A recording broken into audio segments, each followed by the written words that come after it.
This podcast is a proud member of the UUOP Network.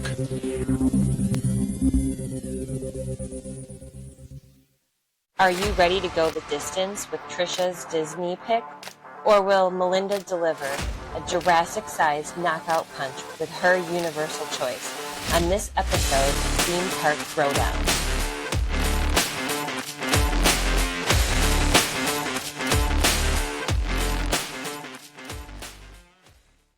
Hey everybody, and welcome to episode 16 of Theme Park Throwdown. I am Melinda at Melinda's Magical Adventures on Facebook and Instagram, and I am here with Trisha, and I am at Trisha Travels on Facebook and Trisha Travels 85 on Instagram. Woohoo! So before we dive into this week's episode, we've got a couple little bits of news that we want to discuss. The first is gonna take me a little while to get over, and that is we officially know now that Mythos is closing in 2027. They're going to have to unchain me from the doors in order to demolish this restaurant because I am staging a sit-in until they agree to keep it. But Mythos is going to be closing in order to make room for the new land, and in order to have a full service restaurant in the park, they are going to be closing the Thunder Falls Terrace in Jurassic Park and retheming it and reopening it as a full service restaurant. I guess then we have two restaurants closing technically, and I know that Thunder Falls Terrace is a favorite for some people as well. They've got some kind of different food options instead of just your typical like theme park quick service food like the chicken tenders and hamburgers and pizza. They've got some really good different stuff. So a little sad to see that one go as well. But as far as Mythos, I know you guys have heard me talk about this several times before. I never really shut up about it, about not just the restaurant itself, but the building and especially the back patio and the ambiance and the beauty. And so it's, I'm going to be in a period of mourning for a while, unfortunately. We're moving on to bigger and hopefully better things, although that remains to be seen. I mean, if better is people walking past you on the back patio trying to catch water Pokemon, then I guess. Yay. Oh, I really Whatever. hope if all the rumors are true and this is going to be Pokemon themed, I really hope they don't encourage that Pokemon Go, because then nobody's going to be paying attention in that I know. area of the park. I It'll know. be a disaster. Like, but it's probably going to happen. I mean, it's a no-brainer. They're going to have to, but it is going to be chaotic and crazy. Whatever. I I will circumvent that. I will go through Jurassic Park and take the bridge into Take Harry the long Potter way around. Yeah. I am not dealing with that. Yeah. No. We shall see. So countdown to the announcement of the replacement is on, I guess. We'll see.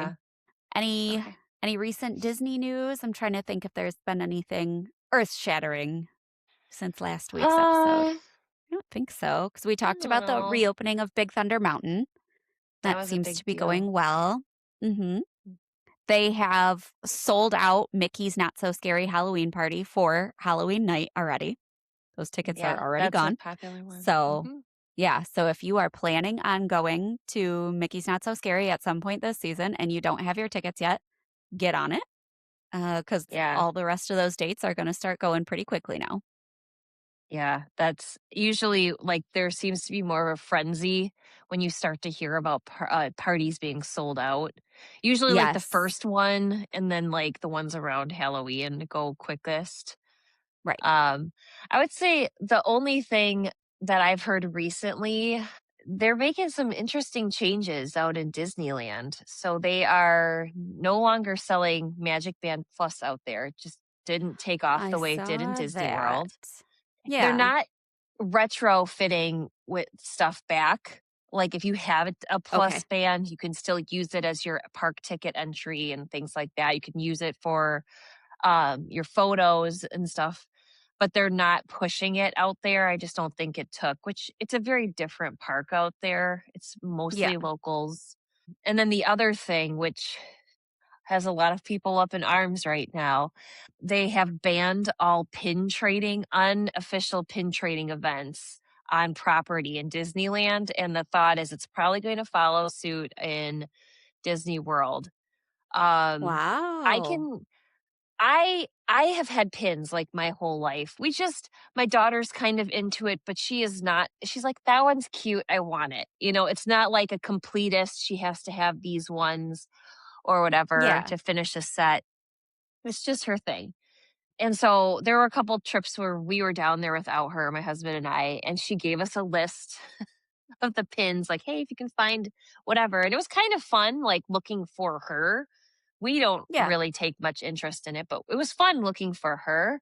But we came across an unofficial pin trading event in Epcot. It was between the Creations Cafe and where the Oh, yeah. Cool Club is and stuff. Club Cool is. They have an archway, and they had them all Yeah. set up, and these people. I mean, they had a small fortune Oh, of yeah. People go worth of pins. nuts. Yeah, so I Yeah. think they've had some, like, negative experiences. I don't know if it's with people arguing or theft or whatever, but Disney's just like, "We don't want any part of this anymore." So, Yeah. it'll be It's interesting to see understandable, what but ki it's disappointing because that's a huge part of going to the parks for some people is pin trading. I've never Well, gotten into it. I've never yeah. done it, but I mean, I can understand why it has such a following. Well, and I mean, to some extent, Disney's perpetuating it too because they're selling the Oh, things yeah. that everybody wants to Yeah. have. It's like, "Wait, what are we Right. doing here?" Yeah. So, not a I'm ton of news. I just thought that was interesting. Yeah, they literally have people staffed to walk around the parks with a pin board, and Mhm. if you wanna trade a pin, you can answer a couple trivia questions, and if you get them right, they'll trade a pin with you. I mean, it is a huge part of the park atmosphere for a lot of people, so that'll be interesting to Very see how interesting. that goes and to see how they handle the enforcement of that. The only other thing, so I got all of my Star Wars Day goodies, and I thought That for was this fast. particular yes. For this particular item, I thought I would do a reveal. And so if you follow us on the socials, you'll have to come to the actual like YouTube page if you're interested to see what I am revealing from Corksicle. This is Oh. it's my new favorite tumbler. Very refreshing. My favorite part though of this thing, I like straws. I don't like water like when I'm drinking like ice to splash or whatever, get like a bunch of Yeah. water mustache. I like straws, but I they agree. don't seal well except for this one. So, Oh, yeah, it has a nice. locking feature, so this is my new favorite tumbler. Okay, very cute. I don't have a Corksicle. I have like every other brand. I think Corksicle is like the one brand that I don't have, but I always want to go to like the Corksicle location at Disney Springs when I'm there and get Mhm. one. I just don't want to then have to transport it home. So maybe I should look at getting one online instead. Yeah, I tried to be like the economical person that would bring like a reusable insulated water bottle to Mhm. Florida. Yeah. It's just hard. It's hard to find water filling stations that have one cold water. I sometimes it's like walking into a quick service to get water is kind of a hassle if it's busy or whatever. So I just was like, you know what, whatever. I'm just gonna bite the bullet and buy water. And I find if I buy water when I'm down there, I drink more than if I try to like continually refill. Yeah. Um, but Corkcicle, I think, tries to make it more accessible because they have these bags that are like designed for their different like water bottles. And then they have like pockets Yeah. on it. And I'm like, okay, well, if you have something like that where you can put all your, if Where you don't it's have a easier to kid, carry it yeah, and around. That's I'll show yeah. you too. I've got Uh oh. Drum roll. So I'll just everybody sit here knows and sip. that Universal one-ups Disney on that game because Universal has the Coke Freestyle machines where you Oh, get yeah. free water and free ice if you can find a machine that has the ice. And so they sell the refillable Coke Freestyle cups, and then they sell these like little sling bags that you Yeah. can. So I just got this. This is the first sling bag that I have. But the cup just like fits in there perfectly. And then you strap this Is around your neck, obviously. But the cups is also it have a insulated? handle. The Is the sleeve, sling bag like yeah, yeah, is it kinda like a it's water the like cozy or whatever? neoprene. Yeah, Hmm. yeah, yeah, okay. Yeah. But the cups also have this handle. And so in the past, before I had that sling bag, I would just get like a carabiner and hook it onto like my fanny pack and then Mhm. hook it onto the handle because the handle actually is pretty strong. So even when this is full, you don't really have to worry about it like breaking or falling off or anything. You might have to worry about the lid opening on you a little bit, but um you know. So, I mean, Yeah. at some point, hopefully Disney will get on that game, but you know, I feel like that's gonna be a battle. Which park helps you hydrate the best? We I don't need mean, to do that's that. not even a battle. There is no there's no competition there. So, you're barking up the wrong tree. It's true.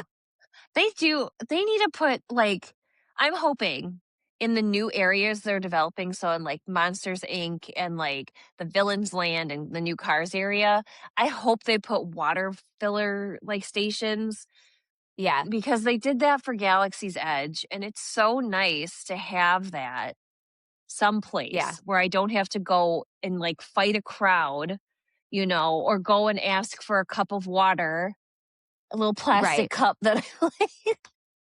Anyway. Universal has even started putting not necessarily bottle filling stations, but at least like water fountains in the queues for some of their rides. Like Hagrid's queues Oh, yeah. Mhm. has drinking fountains and stuff like that. So if the line Yeah. is really long enough, then they'll bring a cart out and sell you snacks and drinks from a cart. Anything off the trolley, dears? Oh my God, yes. So before we dive into this week's topic and this week's episode, we are going to announce the winner of episode 13, which was our water rides episode. Mhm. And the winner for that battle was Universal, probably because of Popeyes for the most part. Oh, yeah. Yeah. But I think also there's just more. It's only one more, but Universal has more water rides than Disney. That I think probably they gave were it a little bit of a leg smart. up. I also think they were smart with, like, Toon Lagoon, like, they put those water rides all, like, right together, so you're not having to, like, traverse throughout the Yeah. park to hit.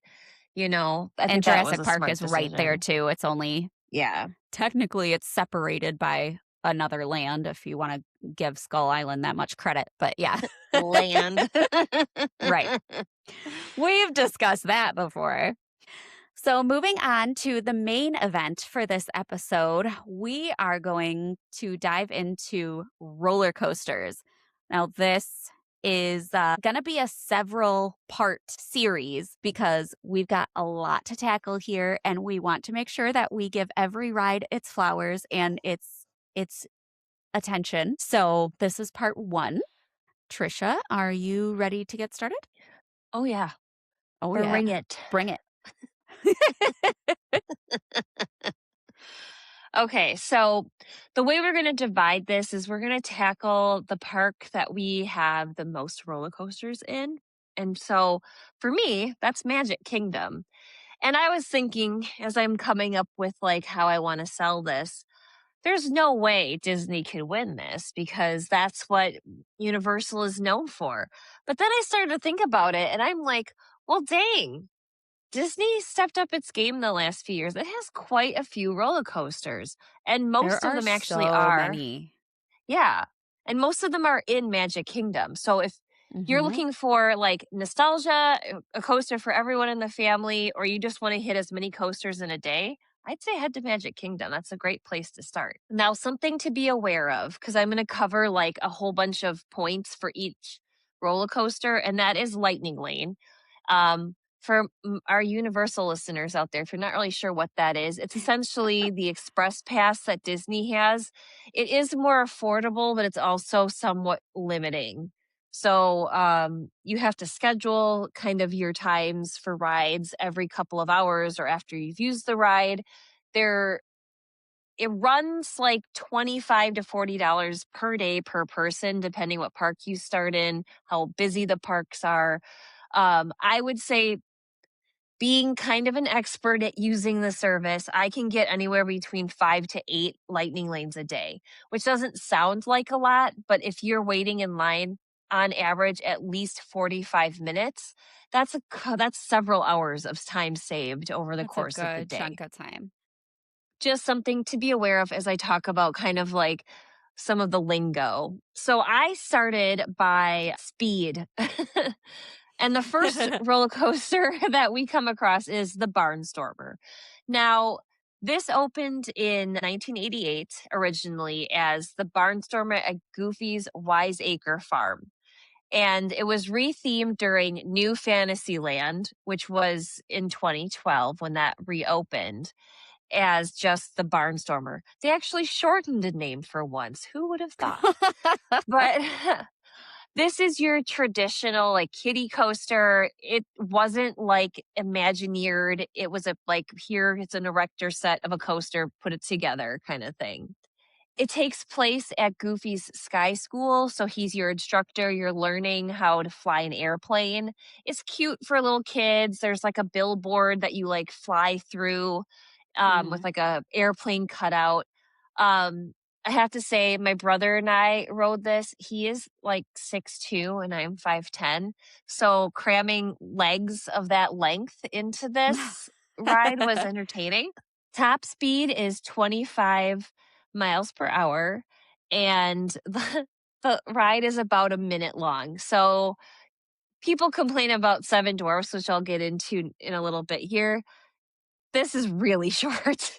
So the nice thing is the wait time's only about 15 minutes, but there's no queue really. It's just a switchback, so the wait feels longer than that. With Lightning Lane, if you buy kind of the standard one, they divide the attractions into group 1 and group 2. So your group 1 attractions are going to be your most sought after ones. You can pick one from that attraction group and you can pick two from the group 2 attraction like as part of your kind of starting lightning lane. So you get to start off the day with 3. You can change those once you've used your first one. I've done it where I've changed it to other parks that I'm going, and I know I want a more sought after attraction in a different park later in the day, kind of however you plan to use that. But this would be considered a group 2. So it's a lesser sought after lightning lane pass. There is no on ride photo. And like I said, you do get pretty wedged in here. You can find this in the Storybook Circus area of Fantasyland. So it's kind of tucked back right behind the Tomorrowland Fantasyland kind of meets. Our second roller coaster is actually Space Mountain, which feels a lot faster because I think you're in the dark and you can't really tell Yeah. like when your head's going to be Can't get decapitated. your But bearings anywhere. Yeah. Yeah. right. I I never put my arms up on this. I just no. Like, Have you ever done there's it with the just certain lights things. on? Oh yeah, it's terrifying. Uh-huh. Yeah. Even Oh my being as gosh. short as I am, it's scary. You're doing one of these things. Yeah. Yeah. But Fetal position. so this one opened in 1975, and essentially the theme is that you are boarding a rocket ship at a spaceport and taking off to race another rocket ship. It's a dual track. I've been on this thing so many times. I have never once actually raced the other track at the same time. It's never Oh, me happened. neither. So I don't know with like Stardust Racers if they try to make that when both tracks are running, if they actually do try to make it more of a Oh, yeah. race. Yeah. Yeah, they don't do that with Space Mountain. That is kind of a bummer Yeah. since that was the intention. Yeah, I think it's just get people on, get them moving is kind of what they That's default fair. to. Yeah. And you do move at about 30 miles an hour. I like this attraction. It gets some like bad rap because it is a little rough around the edges. But it's A a little? 2.5 minute. Well, you can skip seeing the chiropractor that week, or you have to see the chiropractor extra. Depends. Several times. Yeah. It's a 2.5 minute ride, so substantially longer than many of the Yeah. other coasters. However, the average wait time is like 40 to 45 minutes, which is pretty lengthy for 2.5 minutes of, getting your back realigned. It's in Tomorrowland, and it does have a photo that you could take in right at the beginning, kind of like you go around a sharp corner. It's before you start going up the incline. I have many a picture of where we've posed for this. So that's kind of entertaining to look. I was looking back over my ride photos for roller coasters, and I was like, oh, yes. So Yeah. it's really enjoyable. It is a group one lightning lane. So this is in competition with things like Tron and now Big Thunder Mountain. So there's quite a few coasters that are in that group one that you'd only be able to pick one lightning lane for. And my tip here is that I like Tron. I think it's fun. It's newer. It is a little bit shorter, which we'll talk about in a bit. Mm-hmm. But to enter Tron and Space Mountain, you basically follow rope drop the same way and then you split. Generally, Tron does not open, if at all. It's towards the very end of the early morning, like park time, if you are staying on site. I would recommend go on Space Mountain. The record we have right now before wait times got to 30 minutes was 7 times in a row, first thing in the morning. So it Wow. takes a while for the queue to build. So if you want to Yeah. ride this without a wait and you don't want to use one of your lightning lane group ones, rope drop it. Honestly, you could probably rope drop it and then get off, go to Tron, and you might end up waiting 15 extra minutes for Tron if you don't want to pay Yeah. for that individual lightning lane. So that's just a tip if you're trying to kind of navigate the park as quickly as possible without spending an exorbitant amount of money on lightning lanes. Yeah. Um, Good tip. the other thing that I love about some of more of the like original or legacy attractions is that there was a lot more thought put into the queue.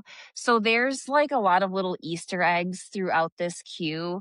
There's like a sign that it's a map, a star map that says Disney's Hyperion Resort. And Hyperion was the street that Walt's first studio was on. And there's another like spaceport sign that says Spaceport 75, referring to the year that the attraction opened. So there's just a lot of little Easter eggs that you can look up online and then try to spot them when you're in the queue if you're, sick of playing heads up or whatever. Yeah. All right. Our next one is Seven Dwarfs Mine Train. This opened in 2014, so a couple of years after they had redone Fantasyland. I can't believe Essentially, it's already been open for that long. I feel like it 12 just opened years. like a couple years ago. That's crazy. I know. And it's still Wow. very popular.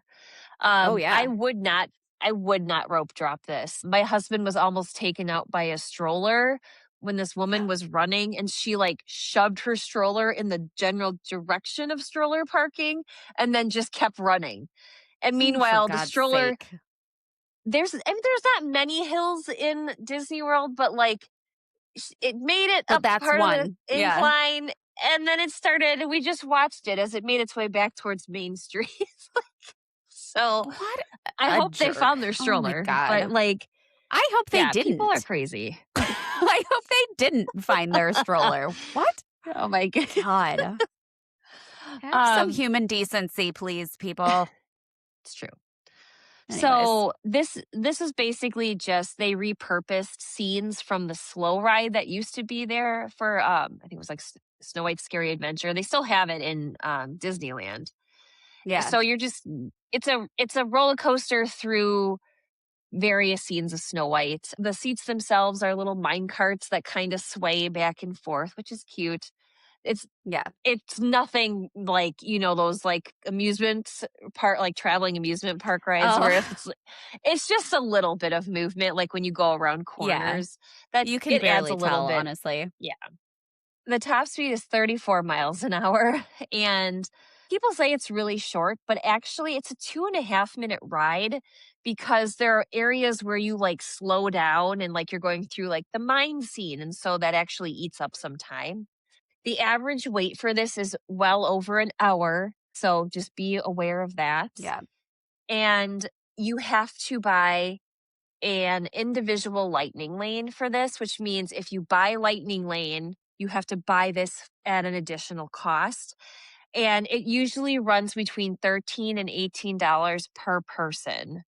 So, and you can only do this once a day for the individual lightning lane. So if you're already spending, 20 some dollars, $25 for lightning lane, and then you want to buy this for another minimally $13, you're sitting at about, close to $40 in lightning lane Yeah. fees just there. So it doesn't Yeah. sound like a lot, but they add up quick in the course of the day. I would recommend that you try to go more towards the evening, like shortly before park close, or you go during the fireworks if you don't mind missing like the castle show. This Yeah. is still touted as like a family coaster.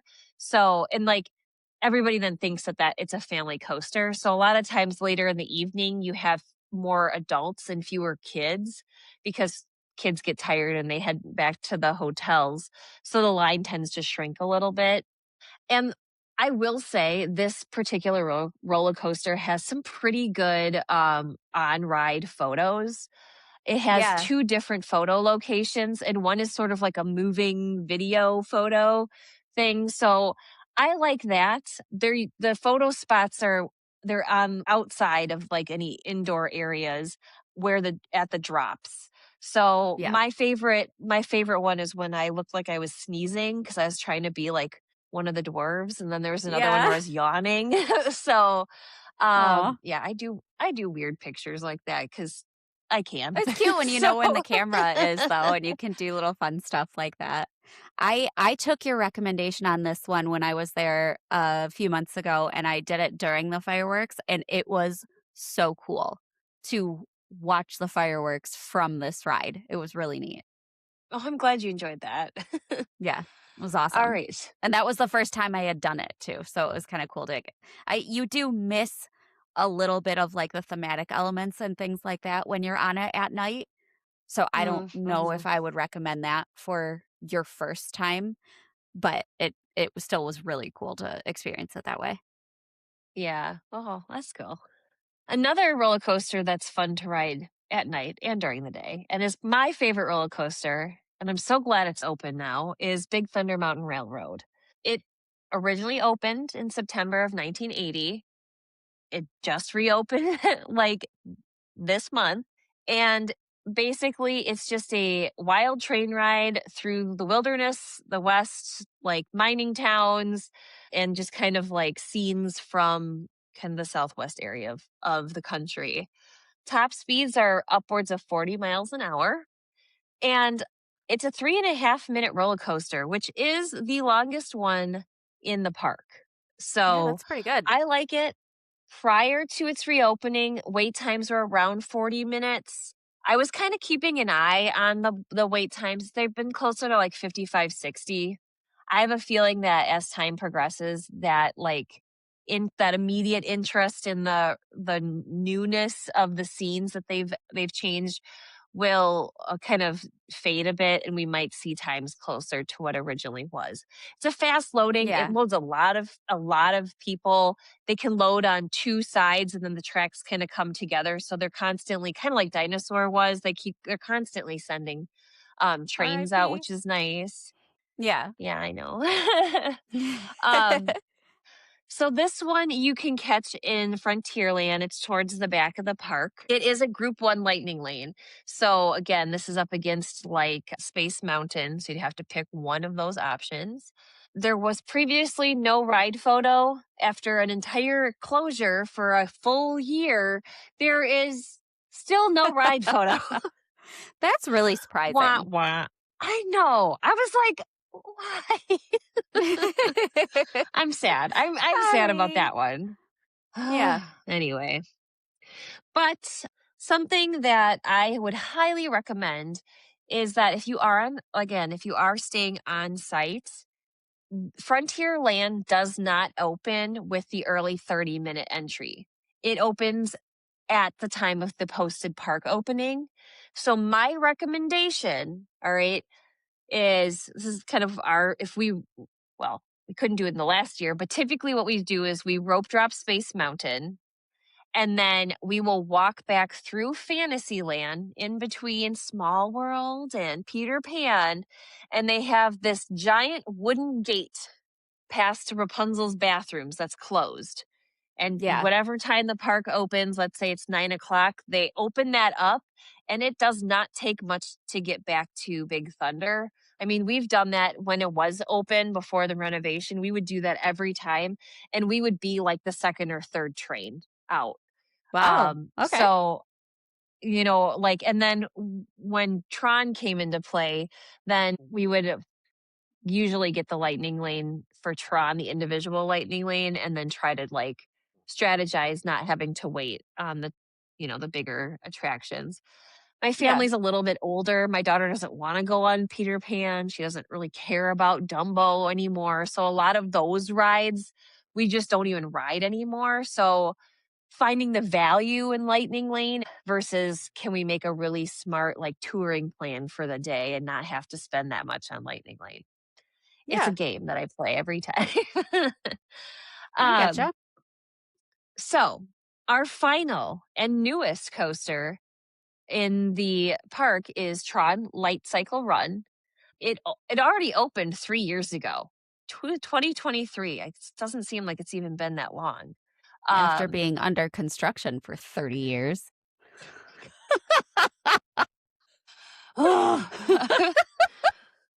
do better, Oh, Disney. Disney. Okay. Good old Disney. But if you've seen the movie Tron, either the original or either of the two equals to the movie, you're in the grid. You're on a light cycle, and you're competing against a bad opposing team, trying to defeat them in the game. You get up to almost 60 miles an hour. We're talking test track speeds here. That's Yeah, pretty impressive. it I is. feel like it's faster on test track. I don't know. Maybe it's the position that you're in for Tron, like your hair doesn't whip around as much. I don't know. Yeah. Yeah. But I was really surprised when I saw that. I was like, "What?" Now, here's the kicker, okay? People complain about how short Seven Dwarfs Mine Train in. This ride is a minute and a half. It's Yeah. barely longer than Goofy's Barnstormer. And you're waiting over 60 minutes if you hit this midday. And there Yeah. is no shade in the queue. And when you get up closer to the covered area that has no theming whatsoever, I don't know what that It's just a giant big thing is dome. they have with the I don't know, giant laser cannon or whatever the heck that's supposed to be. There's Yeah. nothing to do there. It is do better, Disney. Okay. um this is an expensive lightning lane, individual lightning lane. It runs you between $19 to $22 a person. So it is a lot of money. um Yeah. and again though, with these newer attractions, the on-ride photo is at the beginning, and it's pretty That's cool. weird. I will say that if you pay for Lightning Lane in any form, you do get those on-ride photos for free. You don't have to pay also for PhotoPass to get those.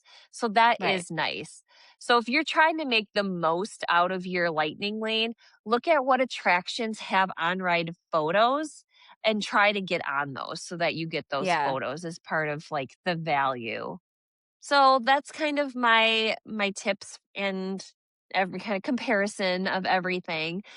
Like I Yeah. said, I was surprised when I went back and looked. I mean, I don't know if I'd count Barnstormer as a roller coaster and for my family anymore, but There's quite a few in Magic Kingdom.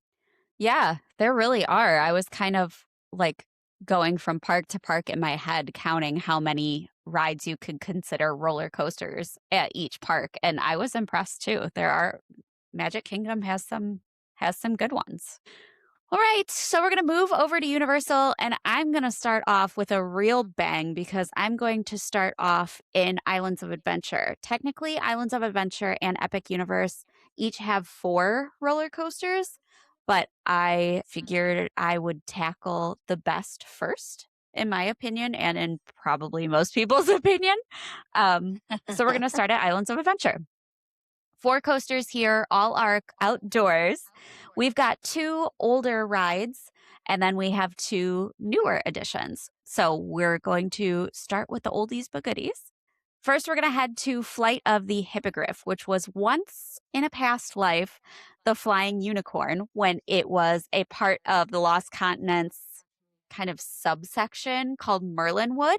And so that opened June 29th of 2000 and then closed in 2008 for the demolition and the creation of Wizarding World of Harry Potter Hogsmeade. So it reopened in June of 2010 when the ride was rethemed. It is technically called a junior coaster, so it's your kiddie coaster. It's like your Barnstormer.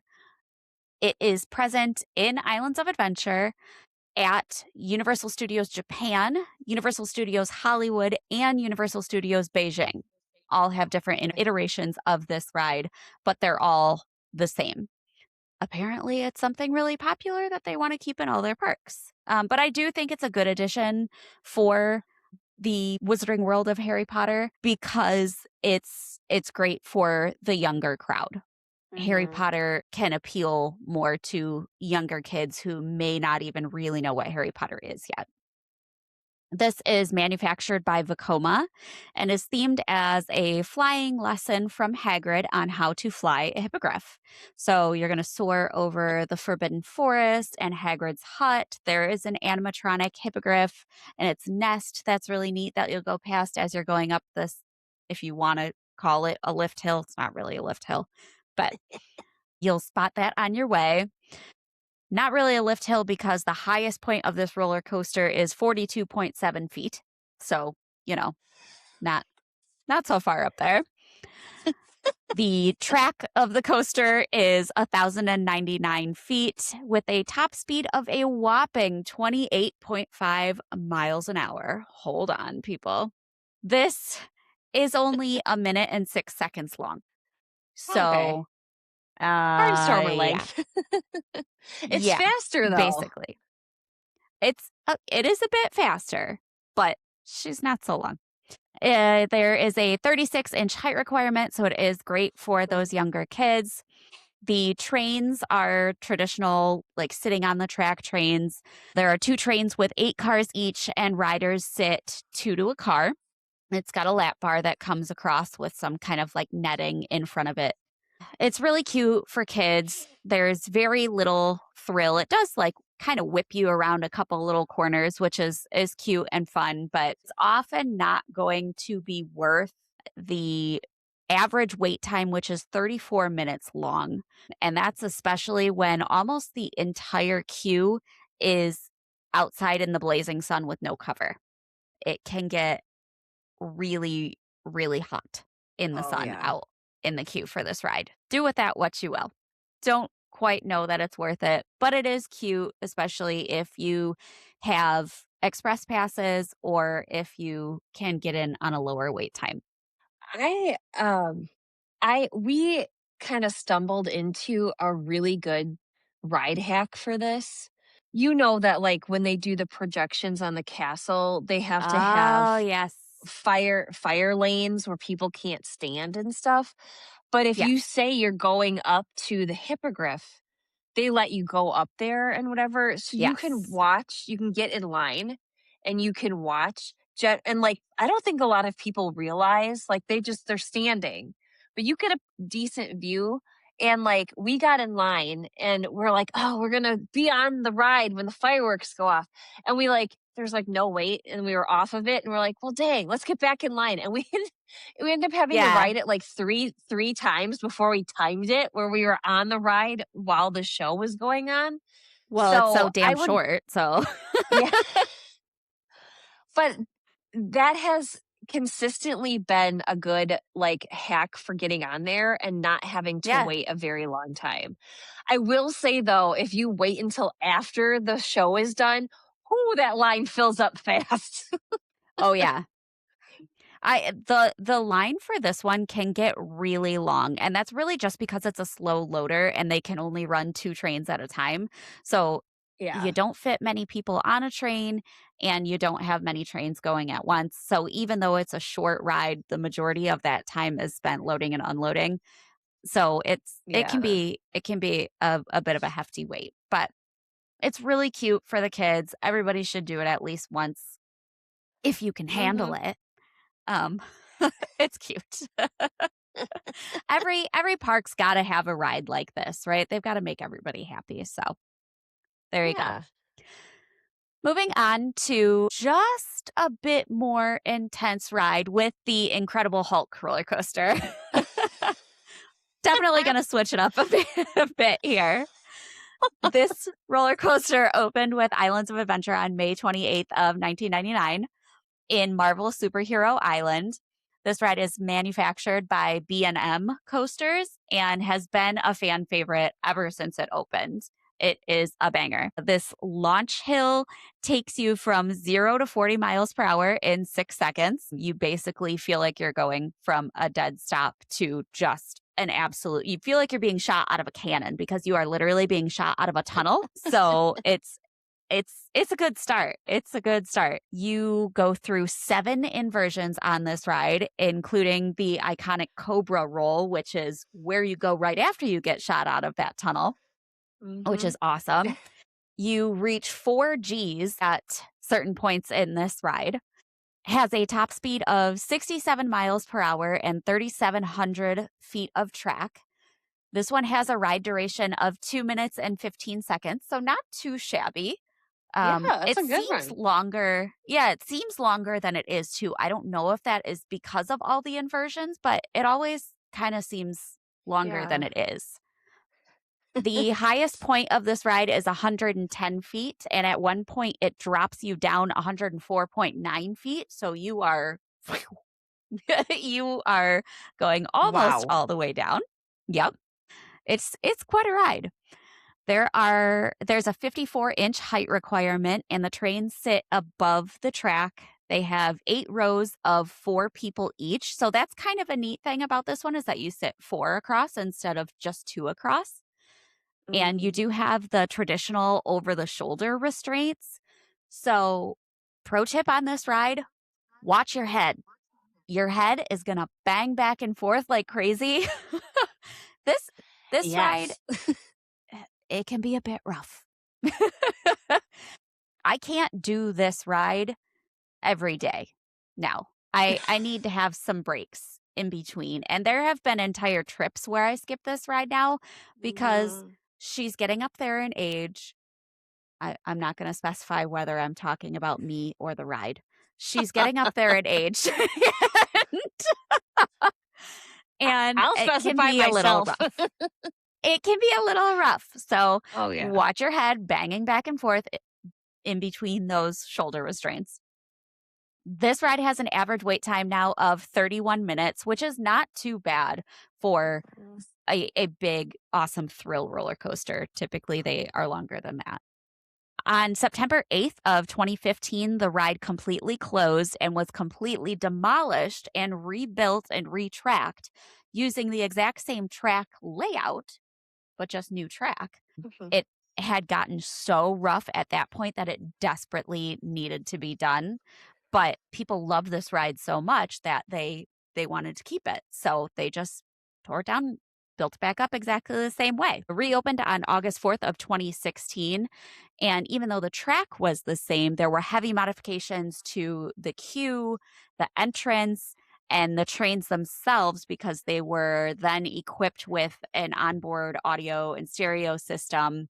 There's a new soundtrack by Fall Out Boy and a bunch of new fancy lighting effects, which really add a lot to the ride. I think it was a really great refurbishment, I guess, when it reopened. Yeah. This ride also exists in Universal Beijing, but it is not the Incredible Hulk coaster. It is the Transformers Decepticoaster. So exact same track Oh. layout, exact same features, just the theme is different. Last little point for this ride, there are lockers which are required for any loose articles. Can't wear glasses, can't wear hats, can't bring wallets, can't bring phones. You do go through metal detectors, and they will force you back out of line to put everything that you have into lockers before they allow you to ride. So just make sure everything is out of your pockets and you'll be good to go. My husband sets those off every time. Really? He wears this belt. It's a magnetic Oh, clasp, and that okay. sets it off every single time. And I'm like, "Could you please stop Yeah. wearing that to the park?" And then he's Because got it's to get at wanded down yes, it's at that all ride. the It's big at the ones. start of the parks. I'm like, "Can you just use a string? Like, slowing us Yeah. down here, man." Yeah. Ugh. Any roller coaster at Universal Studios that has any sort of inversion, you have to go through the metal detectors, which, I mean, they're there for a reason. It's for safety purposes. So it's a good thing, but it is also a pain in the butt. For those of you that don't Yeah. know, in order to scan in and out of those lockers, you have to have your park ticket or your whatever you use to get into the park. So your park ticket, your annual pass, that is what you scan in order to get a locker. And the lockers are free while you're riding for a certain duration. They take a look at the wait times and then allow you so much extra time built in there as a buffer. So you get it for free while you ride. But there have been several times where I am just so focused on getting everything in the locker and not forgetting to put something in the locker that I'll also put my park ticket, which you're supposed to use to access to the locker, in the locker. And then you've got to find a team member, and they have this like swipey thing that they'll use to get you in there, and you got to feel like a complete idiot. I have done it more times than I can count, so just be aware of that. I'm always worried my ticket's gonna like fall out of my pocket. Like Yeah. I'll have it. So my husband, he's the cool guy with the cargo shorts, and Oh, he has sure. like those zipper pockets. So he's in Zippers and charge of stuff. we make sure it's Yeah. always in a zippered pocket. So Yeah. I usually, since I'm an annual pass holder and I've got the like plastic card, it's not just like a little paper ticket. mhm. I usually have a lanyard that I'll keep my annual pass and my room key if I'm staying at one of the signature resorts, so that I've got the express passes. I'll like keep one on one side and one on the other side so I can flip it back and forth really easily in the little like clear pocket that attaches to the lanyards. You can bring lanyards on with you. They just ask that you tuck them in your shirt. So Mm. that's kind of what I typically do, is put those cards in the lanyard and then tuck the lanyard in my shirt. And then I don't have to worry about not having my park ticket to access the lockers. All right. So now we've got, in my opinion, two of the top roller coasters in the entire world. And this isn't just my opinion, it's going to be a lot of people's opinions. We're going to start with my personal favorite, which is Jurassic World Velocicoaster. She's a beast. Manufactured by Intamin and opened on June 10th of 2021 after a really quick construction process, due in part to the fact that the park was closed for COVID, and they got to basically work around the clock on this coaster because they didn't have people in the park kind of interrupting the flow of equipment and materials and things like that. So this coaster went up very quickly. This coaster has two absolutely insane launches, which are probably my favorite part of the coaster. I love inversions, but speed is my thing. I want to go as fast as humanly possible, and this gets you there. There's one launch that blasts you from 0 to 50 in 2 seconds, and another that goes from 40 to 70 in 7.4 seconds, where you then feel like your face is flying off. It's these launches are not that far apart from each other. Maybe they are physically, but time-wise, it doesn't feel like that far apart. So you already feel like you are going so flippin' fast, and then you see there's another launch coming up, and you're like, what is happening? And it sends you through the second launch, and it is amazing. Absolutely amazing. There is a top hat, which is the super iconic giant hill that can be seen from basically any point in the park. And this will shoot you up 155 feet at an 80-degree angle. So you are almost going straight up. Trisha, your face. Can you tell I've then- never ridden this? I can. Yes, I can. So 105 feet at an 80-degree angle, and then drops you down 140 feet. So you go down almost the entire way that you just went up. This is a really long coaster at 4,700 feet of track and a duration of exactly 2 minutes. So I guess time-wise it's not long, but distance it's long. But that tells you how fast you really are how fast you're going. Oh my I know. God. I know.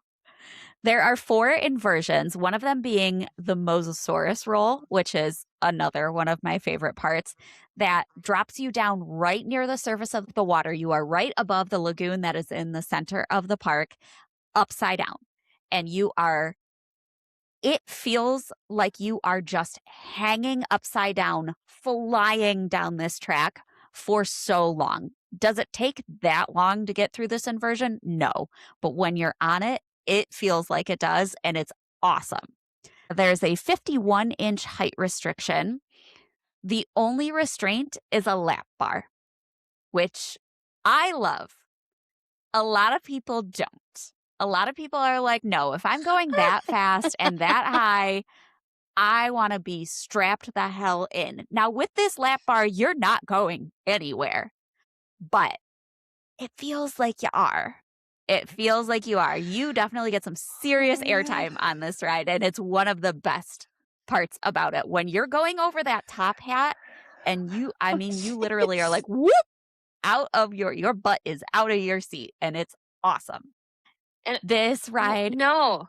Go ahead. No. Yes. Yes. Lap bar. Absolutely. Okay. I'm just thinking, okay, flight of the Hippogriff, 28 miles okay, an it's hour. not Lap that bar. kind of lap bar. It's a much more intense lap bar than Flight of the Hippogriff. Velocicoaster, 900 miles an hour. Lap bar. God. It's awesome. This ride seats 2 people across and 24 people per train, and they absolutely kick people through this ride. This ride is such a quick loader. It is unbelievable. They got through the first 1 million riders on this roller coaster in like a couple months. It was wild.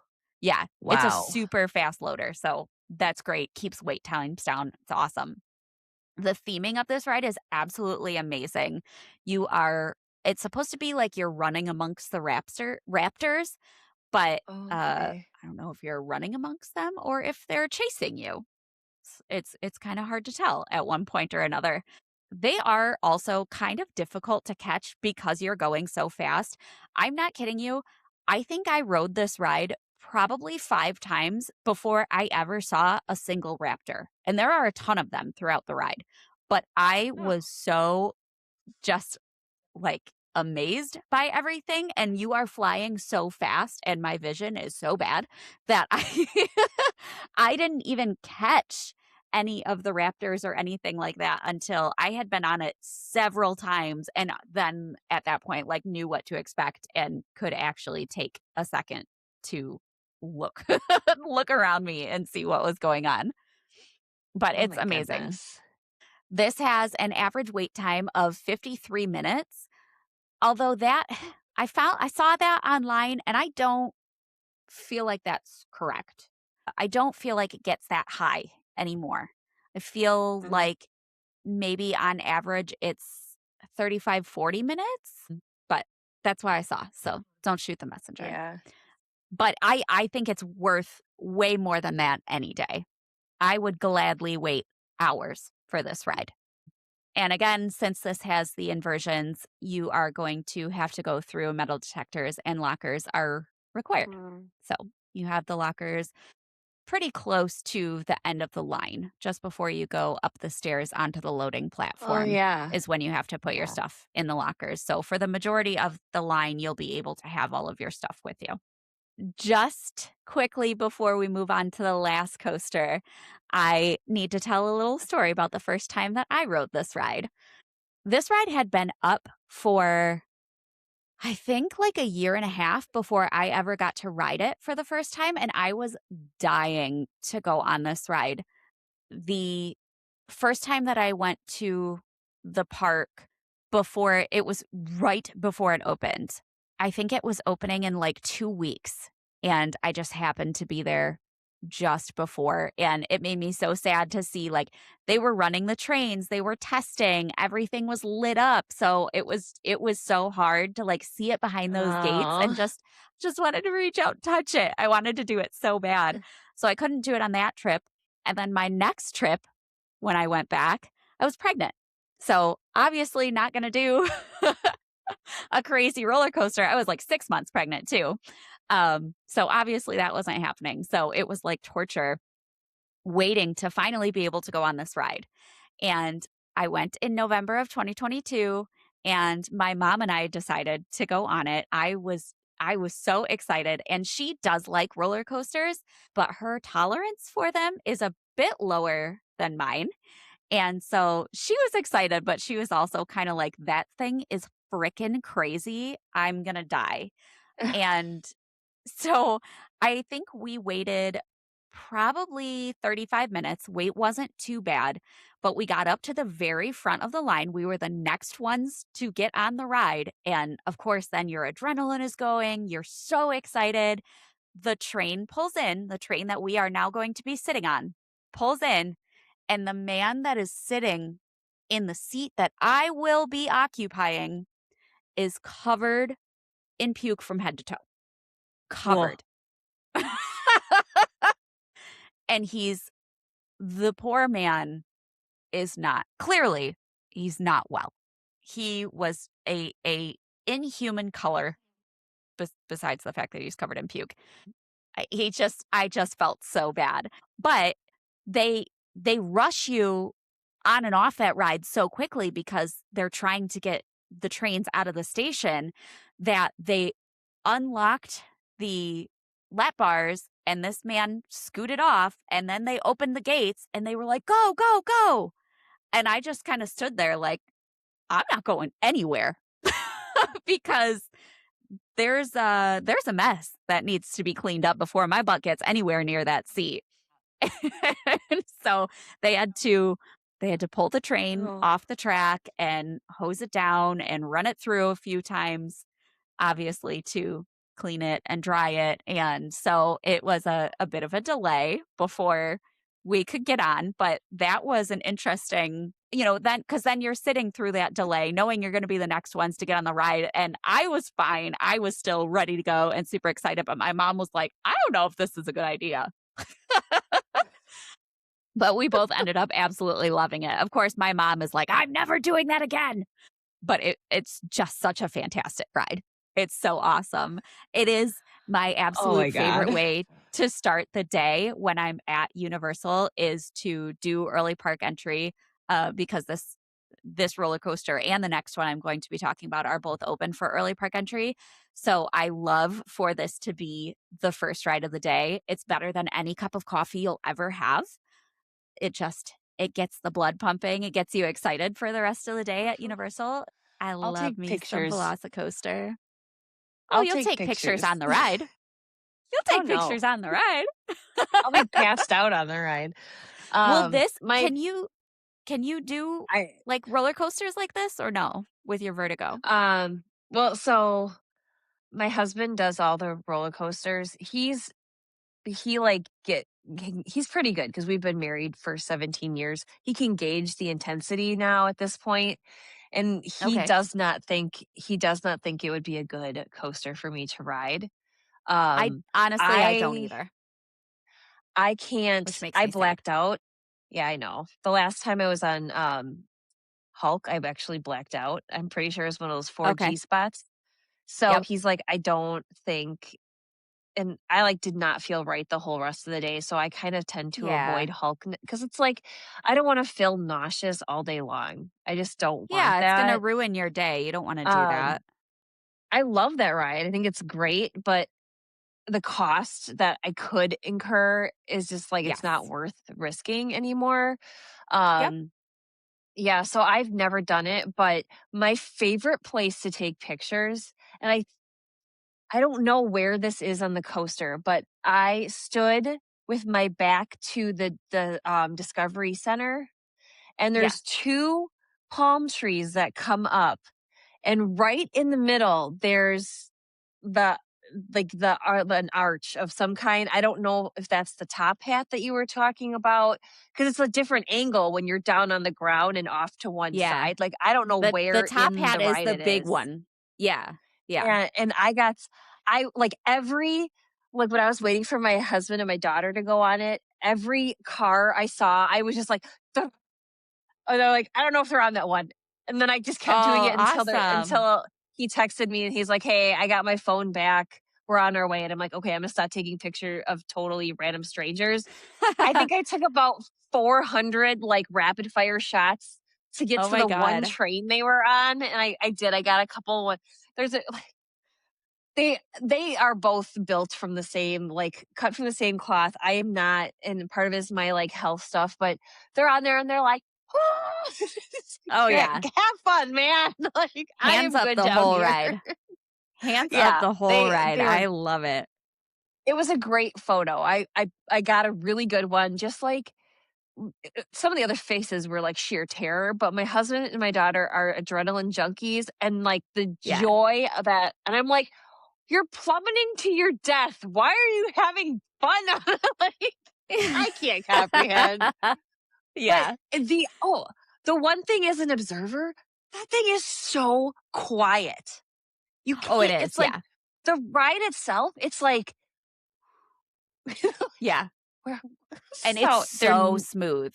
Partly because yeah, it's brand new, but it's just the best. There is no yeah, comparison. It's just the best. yeah. I mean, my husband said he like ranks the coasters. I don't know why.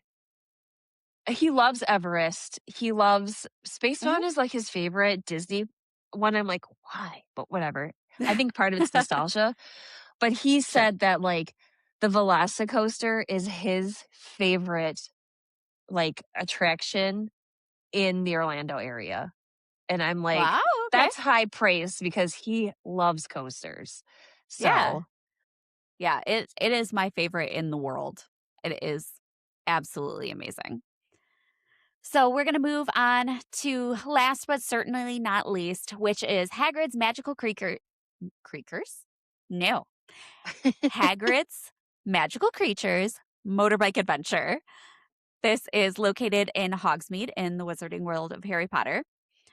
It opened on June 13th of 2019 as a replacement to an oldie, which was the Dueling Dragons / Dragon Challenge, which was those were really great coasters.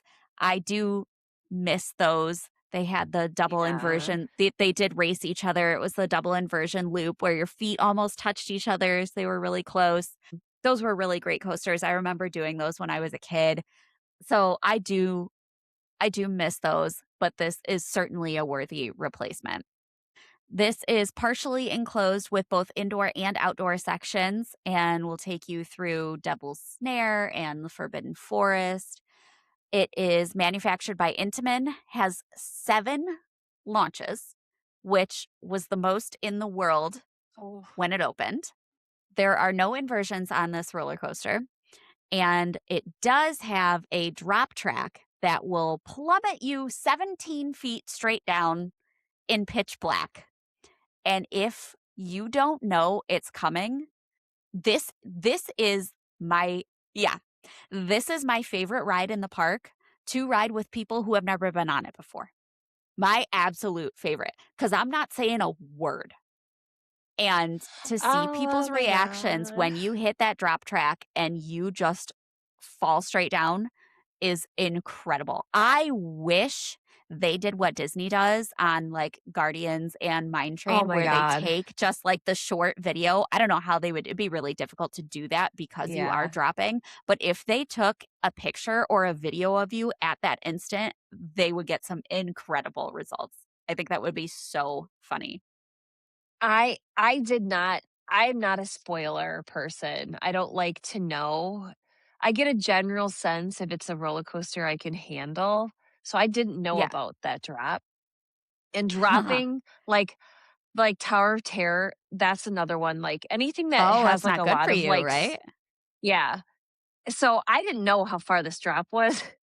And I'm already kind of amped up. Like I enjoy roller coasters, but I'm not the adrenaline junkie that, like, my husband and my daughter are.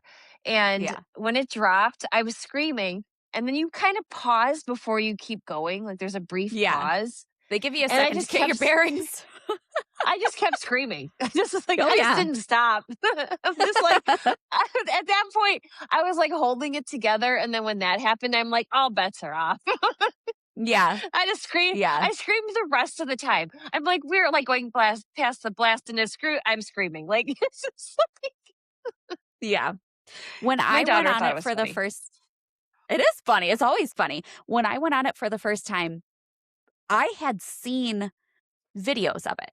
I had seen, like, rider point of view videos, but because that section is pitch black, when you're watching a rider POV video, you can't Yeah. really tell what's happening. And so I went on it with my husband and my sister-in-law, but we had to do child swap because I had my son at that point. And so the two of them did it first with my mother-in-law, and then the second time my mother-in-law stayed with the kids and I did it with them. So they knew exactly what to expect. They had just done it. And so we're standing in line again waiting to get on. I was so excited, and my sister-in-law started saying, "Oh, wait till you get to the drop part." And my husband shushed her and said, "Don't tell her."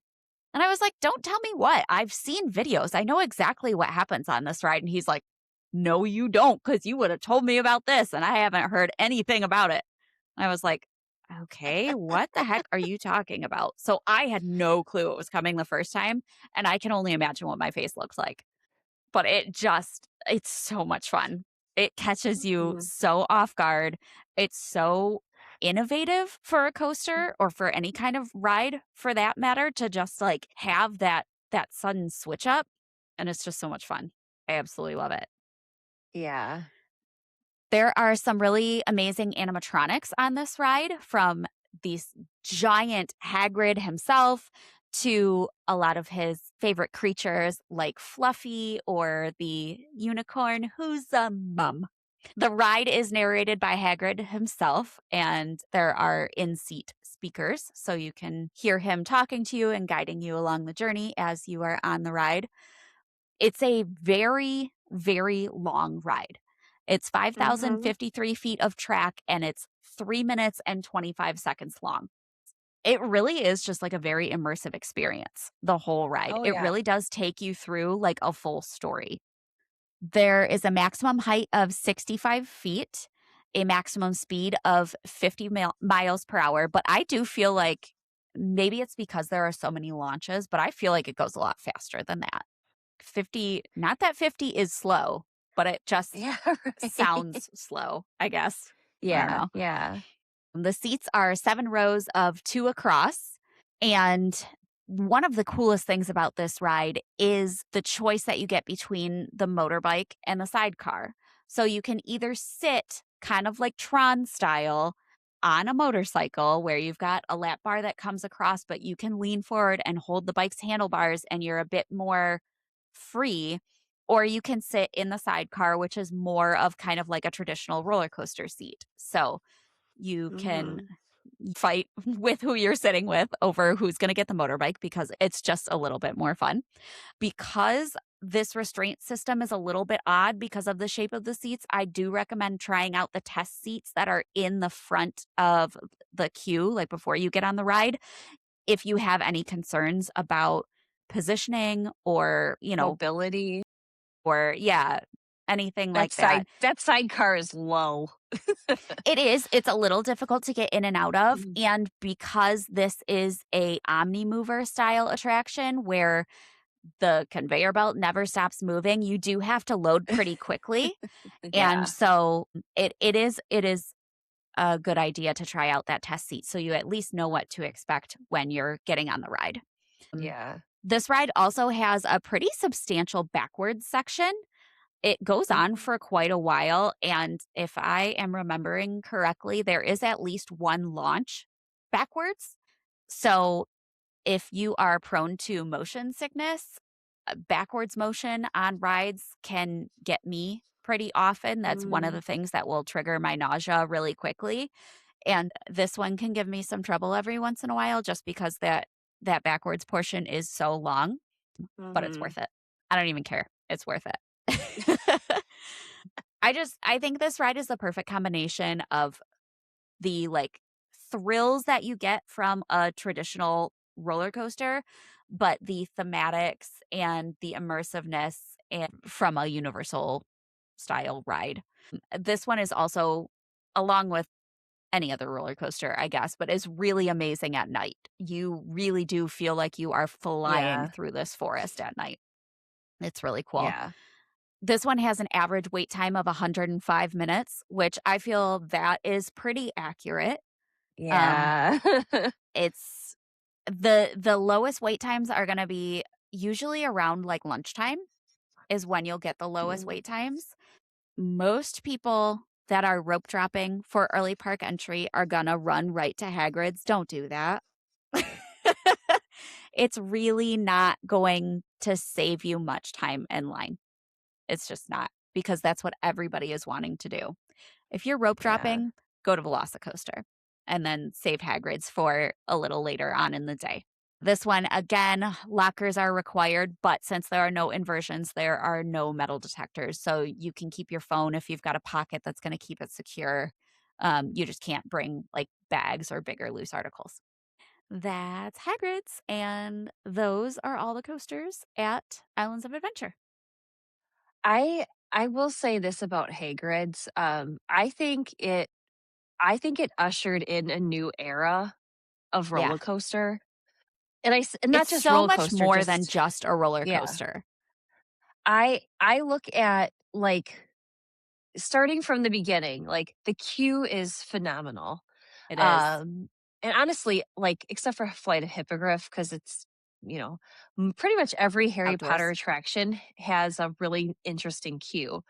But I look Yes. at that, and then I look at, like, a story is being told with this really cool ride. There's unexpected components to it. And I look at that and I'm like, this is how Rise of the Resistance came to be what it was. Yeah. Disney saw how Universal did it, and they're like, we have to create something that Yeah. matches this experience. That benefits everybody at any park when they're Absolutely. working. I will say too, the one thing that I like about roller coasters, I mean, they can go down, people can throw up on them, but Sure. when you have a track and it's functioning, it doesn't go down as much as those like trackless rides or things that have like screens where there needs to be like a hard reset. Yeah. And, so I do appreciate the fact that both parks do offer a fair number of roller coasters at Yeah. varying speeds. So like I don't like standing still. I like when there's continuous movement. And like I feel like Yeah. with roller coasters, you do tend to get that feel of where you're constantly moving, which is Yeah. nice.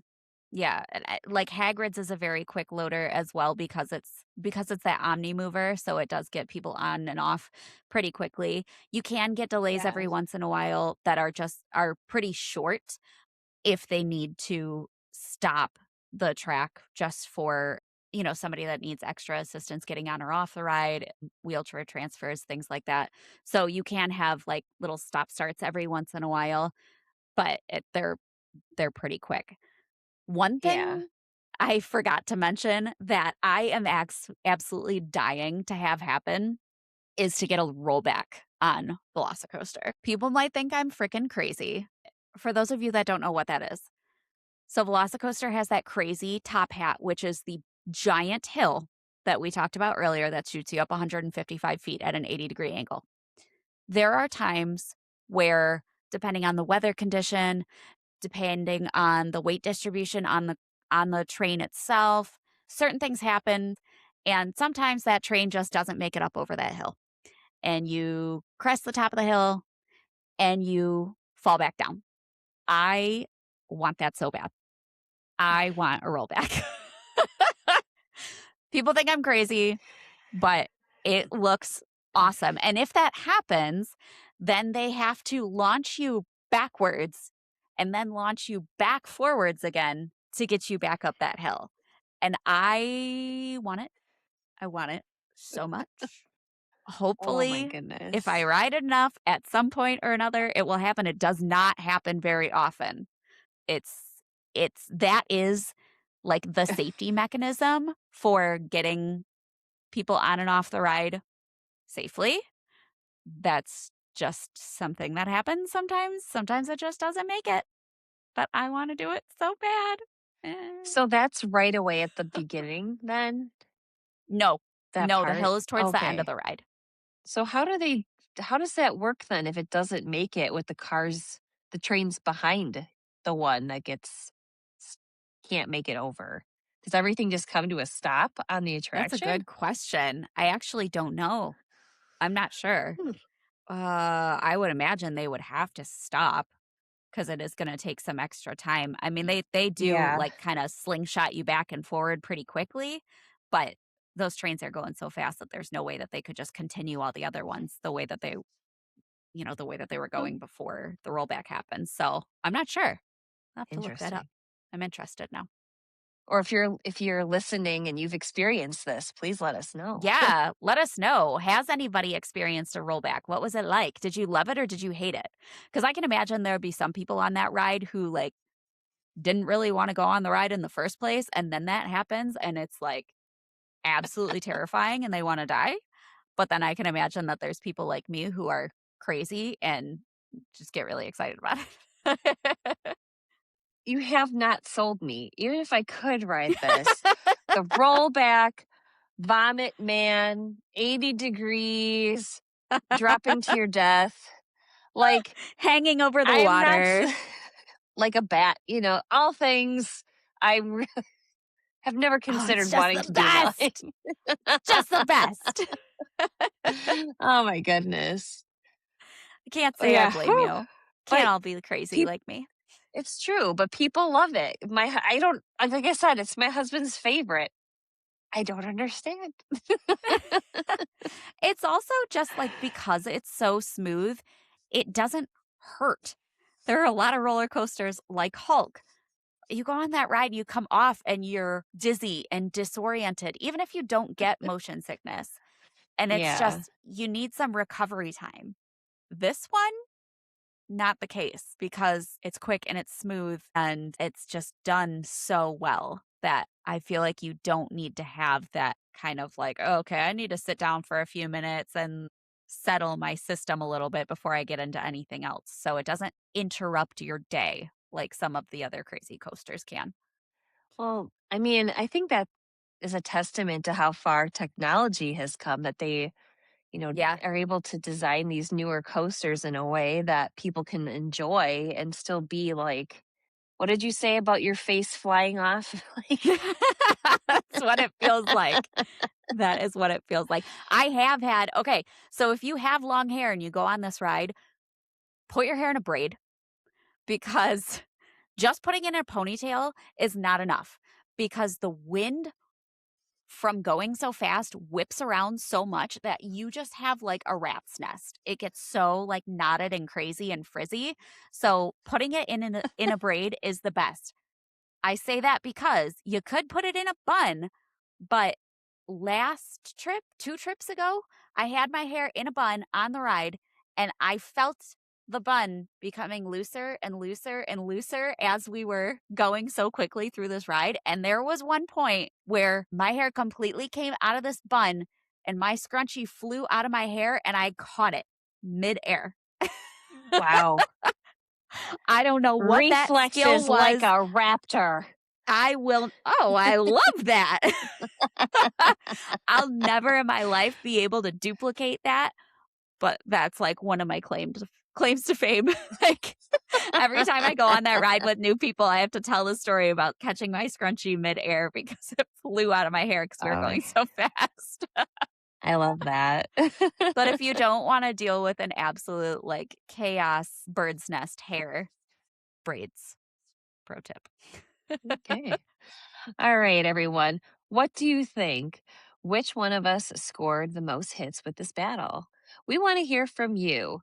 Vote in our Who Won weekly poll on social media. We are at Theme Park Throwdown on Instagram and Facebook. And you can also watch our video recordings on YouTube. You can shoot us an email at themeparkthrowdown@gmail.com. And if you need help planning your next vacation, make sure to go to portkeyvacations.com. Request myself or Melinda for your travel needs. I hope you've enjoyed our debate here. And if you want to hear more about the parks, you can check out our sister podcasts on the UUOP network, the unofficial Universal Orlando podcast, the Taste of Universal podcast, the unofficial Universal Great Britain podcast, the Portkey Passport, a Disney podcast for adults, the Theme Park Duo for your West Coast parks, Rush of Fear, a Halloween Horror Nights podcast, which I'm sure they're dying to be able to talk about some new information soon, too. Oh, come on. And Big Dumb Stuff. Give us something. You can also check out our network partner, The Fudge Factor, on YouTube for park vlogs. That's it for this throwdown. We'll see you in the ring next week.